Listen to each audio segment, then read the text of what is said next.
क्या नाम सर? रिंकेश। इधर आ जाइए। देखिए जी, लोकसभा और राज्यसभा में दोनों में प्रधानमंत्री मोदी का भाषण होता है। नीट हो, चाहे अग्निवीर हो, चाहे किसान आंदोलन हो, सबको लेके सिलसिलेवार तरीके से बात की गई है। कितना उनके इस भाषण से सेटिस्फाई है? देखिए, अब मोदी जी सरकार चला रहे हैं और सरकार तो अपने कामों को लेकर जनता को जागरूक भी करेगी, अपना प्रचार भी करेगी। तो मोदी जी का जो काम है मोदी जी कर रहे हैं, उसमें कोई दो राह नहीं है। अगर मोदी जी अब सरकार के पक्ष की बात कर रहे हैं तो सरकार का वो फेवर करेंगे। नेता हैं वो पक्ष के और प्रधानमंत्री भी हैं देश के, तो सीधी बात है, प्रधानमंत्री जो बोलेंगे तो वो अपने पक्ष की बात बोलेंगे। लेकिन नीट पेपर की अगर पर्सनली मैं बात करूं तो यहाँ तो कार्रवाई होनी चाहिए, चाहे दोषी वो किसी भी पार्टी का हो, चाहे वो आरजेडी, जेडीयू, बीजेपी, कांग्रेस, किसी भी पार्टी का दोषी पाया जाए, छात्रों के भविष्य से खिलवाड़ करने वाले पे कार्रवाई होनी चाहिए और सख्त सख्त कानून भी बनने चाहिए इसके ऊपर। ये तो नीट की आपने बात करी, नीट पे लगातार सरकार ये कह रही है कि हम सख्त कार्रवाई कर रहे हैं, गिरफ्तारी भी की जा रही है और बच्चों के भविष्य के साथ खिलवाड़ जो करेगा उसको नहीं बख्शा जाएगा। पेपर लीक को लेकर कानून भी आ गया है, लेकिन राहुल गांधी यही कह रहे हैं कि जो प्रोफेशनल एग्जाम था वो कमर्शियल एग्जाम बन गया है। कितना सेटिस्फाई, मतलब कितना आप उसके बयान को सही समझते हैं? देखिए, राहुल गांधी पहले खुद की गरबान में नहीं झांक रहे हैं। कमर्शियल किसने बनाया? क्या राहुल गांधी ने हिंदुस्तान से शिक्षा ली? क्या राहुल गांधी ने सरकारी स्कूल से शिक्षा ली? कौन सा नेता का बच्चा जो सरकारी स्कूल में पढ़ने जा रहा है? तो कमर्शियल तो नेता और नेता के बच्चे बना रहे हैं, चाहे वो कांग्रेस का नेता हो, चाहे बीजेपी का हो, चाहे आरजेडी का हो, चाहे जेडीयू का हो, चाहे सपा का नेता हो। किसी भी नेता का बच्चा सरकारी स्कूल में नहीं पढ़ रहा है, सब नेता के बच्चे प्राइवेट में पढ़ रहे हैं। तो कमर्शियल तो आपने बनाया, राहुल गांधी ने बनाया शिक्षा को। मोदी नहीं पढ़े प्राइवेट स्कूल में, प्राइवेट स्कूल में पढ़े राहुल गांधी। तो सबसे ज्यादा कमर्शियल तो कांग्रेस के समय में स्कूल बने हैं और प्राइवेट स्कूल खत्म होने चाहिए। अगर आप कमर्शियल की वकालत नहीं कर रहे हो तो कमर्शियल पे ब्रेक लगाओ। स्कूलों को मान्यता क्यों दे रहे हो? कांग्रेस की सरकार हो चाहे बीजेपी की सरकार हो, कमर्शियल स्कूलों को मान्यता आप दे रहे हो तो बढ़ावा भी तो आप ही दे रहे हो। कांग्रेस ने 55 साल बढ़ावा दिया, बीजेपी तो अभी 10 साल से काम कर रही है सत्ता में। तो वो तो यही कह रहे हैं ना कि पिछली बातों को कब तक रोना रोते रहोगे कि पिछली सरकार में ये हो गया, पिछली सरकार में ये हो गया, अब क्यों नहीं करते हो? 50 साल वर्सेस 10 साल, तो 50 साल ही भारी पड़ेंगे ना 10 साल पे। अगर कमर्शियल शिक्षा व्यवस्था हो रही है तो उस पर रोक लगाने की जिम्मेदारी किसकी थी? 55 साल आपने राज किया, तो आपने कमर्शियल शिक्षा व्यवस्था पर रोक लगाने के लिए क्या काम किया? आप संसद में गिनाओ ना, और प्रधानमंत्री ने उनको रोका हो तो गिनाओ। आपने अच्छा करने के लिए क्यों? आपको भी कमर्शियल कामों से पैसा आ रहा था। हर स्कूल हर नेता का मिलेगा या नेता के चेले का मिलेगा? तो कमर्शियल स्कूल, कमर्शियल अस्पतालों से पैसा आ रहा है राजनीति में।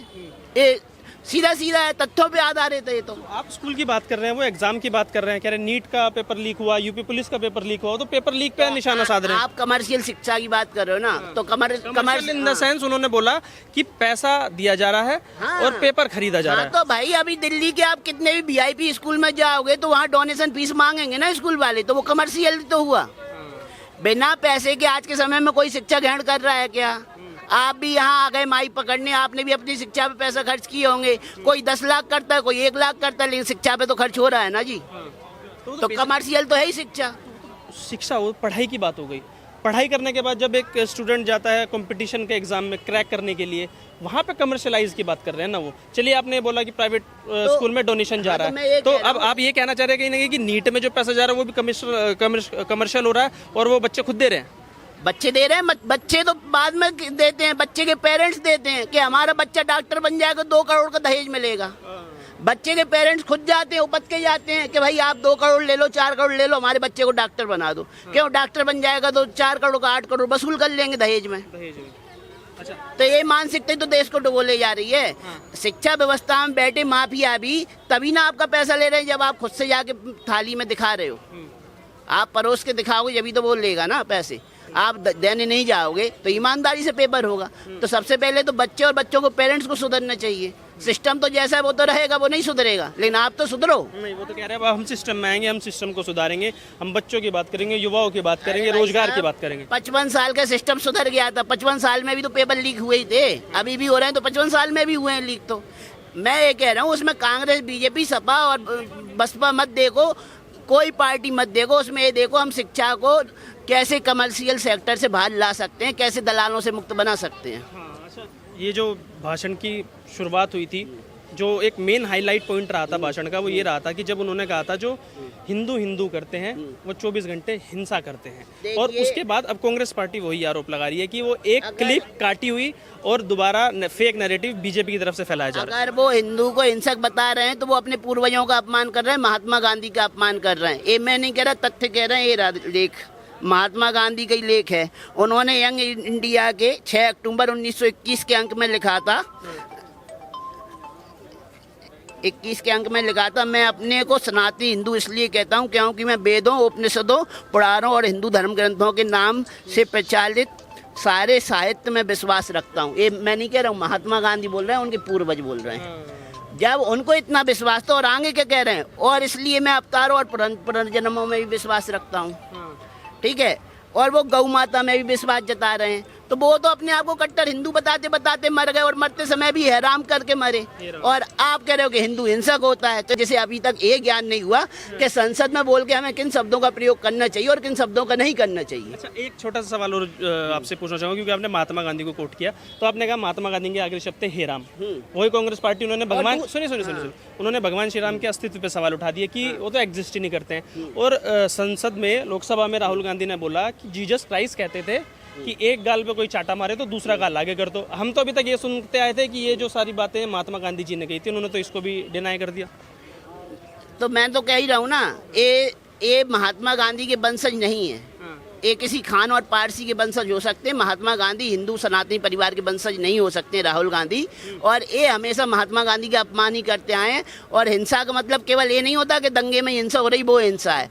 आप जैन धर्म को पढ़ोगे तो हिंसा का मतलब समझ में आ जाएगा। आप एक चींटी भी मार रहे हो तो वो भी हिंसा है। अगर आप बकरीद के दिन बकरा काट रहे हो, मुर्गा खा रहे हो, अंडे खा रहे हो, मच्छी खा रहे हो, किसी भी तरीके मांस का सेवन कर रहे हो, तो वो हिंसा की श्रेणी में आता है। और राहुल गांधी हिंसक हैं, क्योंकि मटन बनाना सीख रहे थे लालू यादव के यहाँ, ठीक है, मच्छी खा रहे थे प्लेन में बैठ के।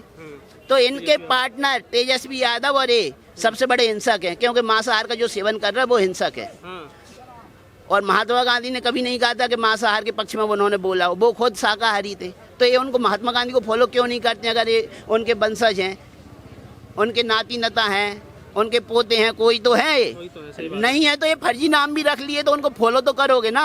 तो आप शाकाहार को फॉलो क्यों नहीं कर रहे हो? अगर आप अहिंसक बनना चाह रहे हो या अहिंसक अपने आप को दिखा रहे हो, तो अहिंसा का मतलब बम विस्फोटों में मरने वाले लोग हिंसा नहीं होते हैं। अहिंसा का मतलब सीधा सीधा है, अगर आप चींटी भी मार रहे हो तो आप हिंसक हैं, अहिंसक नहीं है। हाँ अंकल, जो सर बोल रहे हैं सहमति रखते हो उससे? हाँ सहमत, सही बोल रहे हैं वो। राहुल गांधी का वो बयान क्या कहेंगे उसको लेके? कौन सा बयान? वो जो कह रहे हैं जो हिंदू हिंदू करते हैं, 24 घंटे हिंसा की बात करते हैं, असत्य फैलाते हैं, नफरत फैलाते हैं। भाई सभी हिंदू ऐसा नहीं करते हैं, कुछ हिंदू कर सकते होंगे, सभी हिंदू नहीं करते हैं। तो हजारों में कुछ लोग करते हैं, तो वो हिंदू के ऊपर बोलना ठीक नहीं है, वो ठीक नहीं है।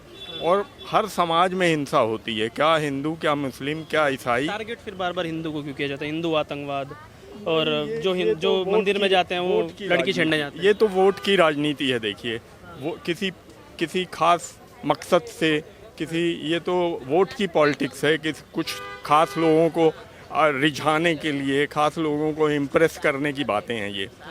और ये तो पॉलिटिशियन का है, कुछ भी बोलते रहते हैं, ये राजनेताओं की भाषा है। लेकिन आम आदमी जो है वो हर समाज में हिंसा होती है, और हर समाज में अहिंसक लोग हैं, अच्छे और बुरे सब जगह हैं। अंकल ये कह रहे हैं कि वोटरों को रिझाने के लिए इन शब्दों का इस्तेमाल। एक बात बोला कि हर समाज में हिंसक लोग होते हैं, हिंदुओं में भी कुछ होंगे।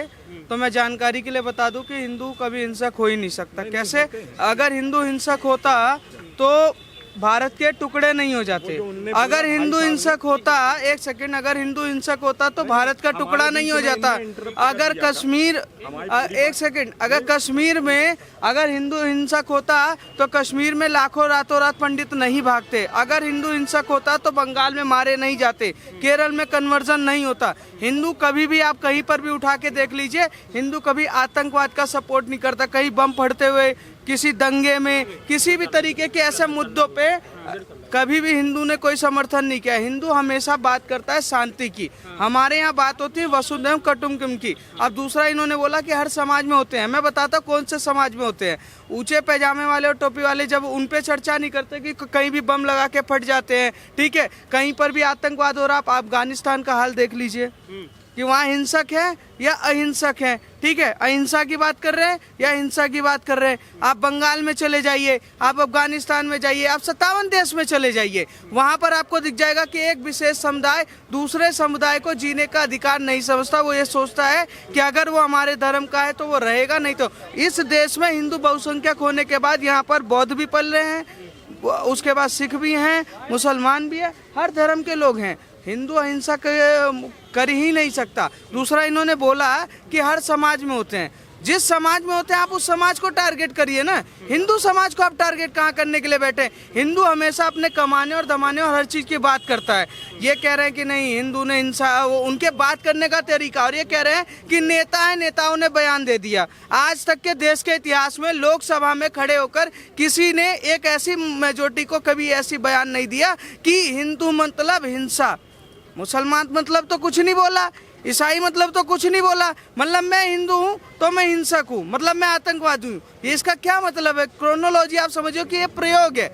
एक तरीके से इन्होंने प्रयोग किया है कि देश में जो पीसीटीबी बिल 2012 में ये लाना चाहते थे, ये ला नहीं पाए। ये चाहते हैं कि हिंदू इसमें उकसावे में आए और दंगे फसाद हो, जिसका वो जिम्मेदार हो। इसके अलावा कोई कारण है ही नहीं। वो तो तस्वीरें लेके भी आए थे ना, भगवान शिव की तस्वीर लेके आए, बुद्ध भगवान की तस्वीर लेके आए, जीसस क्राइस्ट की तस्वीर लेके आए, और जो कल वीडियो रिलीज किया अग्निवीर को लेके, तो पीछे भी देखेंगे उसमें भी भगवान शिव की तस्वीर रखी हुई है। तो अब तो वो उपासक बन रहे हैं हिंदुओं के। सर उपासक नहीं बन रहे हैं, वो उपासक के तौर पर एक तरीके से हिंदुओं का मजाक उड़ा रहे हैं।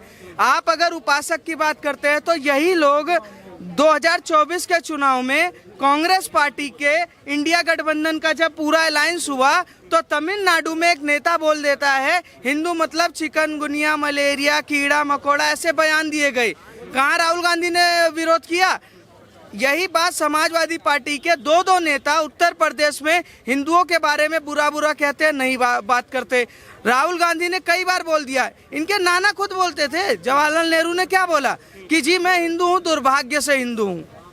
जब सनातन को ये लोग मिटाने की बात करने लगे, सनातन का उपहास उड़ाने लगे, और आज तो हद हो गई कि लोकसभा में खड़े होकर श्री राहुल गांधी जी माननीय सुनते सुनते जो क्रोनोलॉजी था उसको सेट कर दिया कि जी हम तो हिंसा बोलेंगे, जो करना कर सकते हो।